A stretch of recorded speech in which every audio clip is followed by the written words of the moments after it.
Hi friends, ఎలా ఉన్నారు? అందరు బాగున్నారు కదా? మేము కూడా అందరం బాగున్నామండి. సో సమ్మర్ చాలా చాలా వేడిగా ఉంది. అందరూ జాగ్రత్తగా ఉండండి. అండ్ మనకి ఎక్కువగా సమ్మర్లో మనకి చాలాసార్లు గుర్తొచ్చేది బయటకు వెళ్ళాక గ్రీనరీయే కదా. సో కాస్త ప్రతి ఒక్కరి ధ్యాసతో కనీసం ఇంటికి ఒక చెట్టు అన్నా వేసుకుంటూ వెళ్తే మన తర్వాత నెక్స్ట్ జనరేషన్, ఆ తర్వాత పిల్లలు వాళ్ళందరూ కూడా హ్యాపీగా ఉంటారు. సో మ్యాక్సిమం వీలైనంత వరకు ప్రతి ఇంటికి ఒక్క చెట్టు అన్నా పెంచడానికి ట్రై చేయండి. సో మొక్కలు కాదు, చెట్టు అంటే మనకి వేప, కానుగ, లేదంటే మర్రి, రావి, ఇలా పెద్ద చెట్లు. సో దానివల్ల ఏంటి అంటే, నేను రీసెంట్గా ఒక పేపర్లో చూశాను, ఒక్క వేప చెట్టు 20 ఏసీస్తో సమానం కెపాసిటీ. సో చూడండి, ఎందుకు అంటే మనం ఒక రూమ్లో ఏసీ వేసుకున్నాం అనుకోండి, ఓపెన్ చేసి పెట్టేసామంటే ఎప్పటికీ అది కూల్ అవ్వదు. సో ఎంతో టైం పడుతుంది. అలాగే అదే మనకి ఎండలో చుట్టూ ఎండ ఉంటుంది, మధ్యలో ఒక వేప చెట్టు ఉందనుకోండి, దాని కింద మాత్రం ఎంతో చల్లగా ఉంటుంది. అంటే అసలు అంత చుట్టూ వేడున్నా అంత చల్లగా ఉండిస్తుంది అంటే, మరి ఆ 20 ఏసీలు పెట్టిన ఆ ఓపెన్ ప్లేస్లో మనకు ఆ చల్లదనం ఎంతైతే వస్తుందో, మనకు ఆ ఒక్క వేప చెట్టు కింద అంత చల్లదనం వస్తుంది. దయచేసి వీలైనంత వరకు ప్రతి ఒక్కరూ చెట్లు పెట్టడానికి ట్రై చేయండి. సో ఎందుకు చెప్తున్నానంటే, రీసెంట్గా నేను నెల్లూరు వెళ్ళినప్పుడు చూశాను. మాకు మైపాడు మా విలేజ్ చెప్పాను కదా, రోడ్ అంతా కూడా వైడ్ కొంచెం పెద్దగా చేశారు. బాగుంది, ఓకే. ఆ చెట్లు, రోడ్డు పక్కన ఉన్న చెట్లన్నీ తీసేశారు. సో ఎండ, అండ్ మేము ఏసీ కార్ అయినా కానీ చెప్తున్నా, అసలు బయట జస్ట్ ఒక 2 సెకండ్స్ గ్లాస్ దించితే అసలు ఎంత ఆవిర్లు వస్తుందో. పాపం అక్కడ అందరూ వాళ్ళు ఎలా తట్టుకుంటున్నారని చాలా బాధ వేసేది అనిపించింది. అండ్ నాకు అనిపించింది, ఎవరైనా వీలైతే కొంచెం ఆ రోడ్డు పక్కన మళ్ళీ చెట్లు నాటితే బాగుంటుంది అని.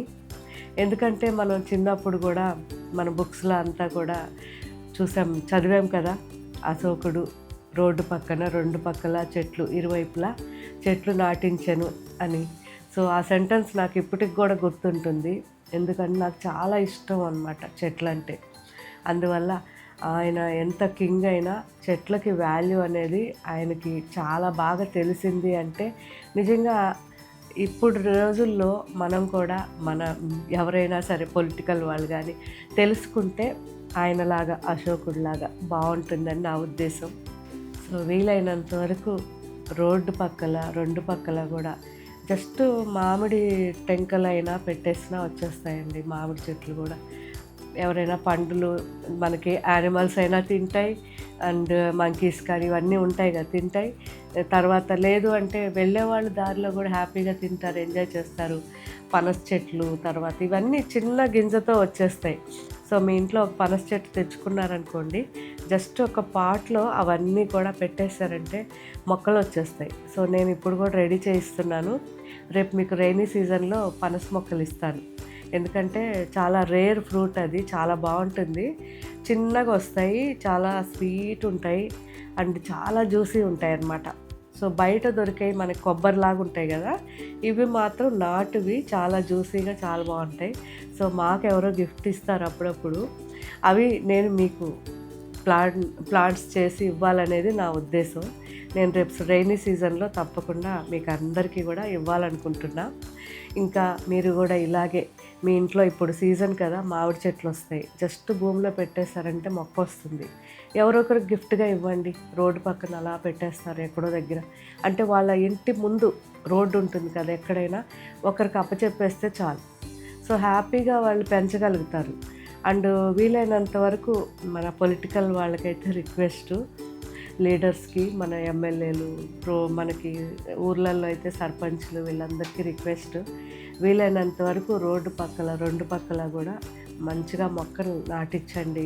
ఆ మొక్కలు కూడా కనీసం పండ్ల మొక్కలు లాంటివి అయితే ఇంకా హ్యాపీ. అండ్ దానికి చుట్టూ కూడా ఒక చిన్నది మన గ్రిల్ లాగా వేస్తారు కదా, అది చాలా ఇంపార్టెంట్.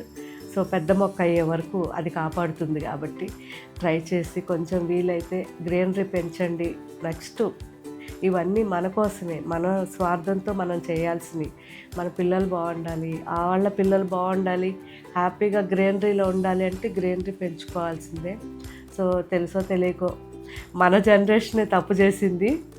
కాబట్టి మ్యాక్సిమం మీరు ఈ మొక్కలు అనేది ఇప్పటిదాకా తీసేసి ఉంటారు కదా, కనీసం ఆ తీసేసిన వాళ్ళు మళ్ళీ ఎన్ని తీసారో గుర్తుపెట్టుకొని అన్ని మొక్కలు నాటించడానికి ట్రై చేయండి. చాలా బాగుంటుంది. సో మొక్కలు ఉంటేనే మనకు చల్లదనం అండ్ వాటర్ అన్నీ కూడా వస్తాయి. ఓకే ఫ్రెండ్స్, సో బోర్ కొట్టించానా? లేదు కదా. సో ఇంకా మనకి సండే రోజు చిన్నగా ఇలా చెప్పాలనిపించింది. Thank you, bye.